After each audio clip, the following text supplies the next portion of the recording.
அண்மை செய்தியை பார்த்து வருகிறோம். மடப்புரம் கோவில் சிசிடிவி கேமரா டிவிஆரை எடுத்துச் சென்ற சார்பு ஆய்வாளர் ராமச்சந்திரன் நீதிபதியின் விசாரணைக்கு வருகை தந்திருக்கிறார். 4வது நாளாக தொடரும் விசாரணைக்கு அவர் தற்போது ஆஜராகி இருக்கிறார். விவரங்களுடன் செய்தியாளர் சிதம்பரம் இணைந்திருக்கிறார். சிதம்பரம், விவரங்களை பதிவு செய்யலாம்.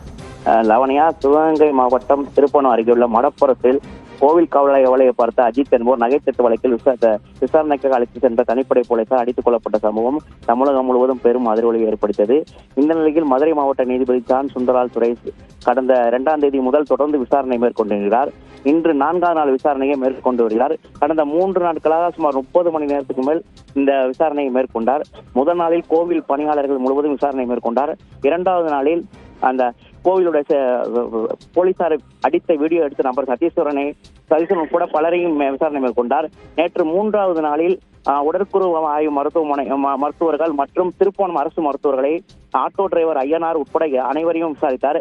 இன்று 4வது நாளில் இந்த வழக்கில் முக்கியமாக பார்க்கப்படுவது மாவட்ட காத்திருப்பு பட்டியலுக்கு மாற்றப்பட்ட எஸ்பி ஆசிஸ் ராவத் மற்றும் பணியிடை நீக்கம் செய்யப்பட்ட டிஎஸ்பி சண்முக சுந்தரம் ஆகியோரை விசாரணை மேற்கொள்வதாக தெரிகிறது.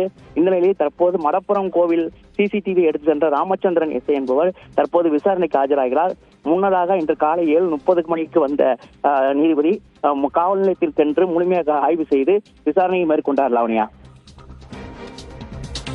விவரங்களுக்கு நன்றி சிதம்பரம்.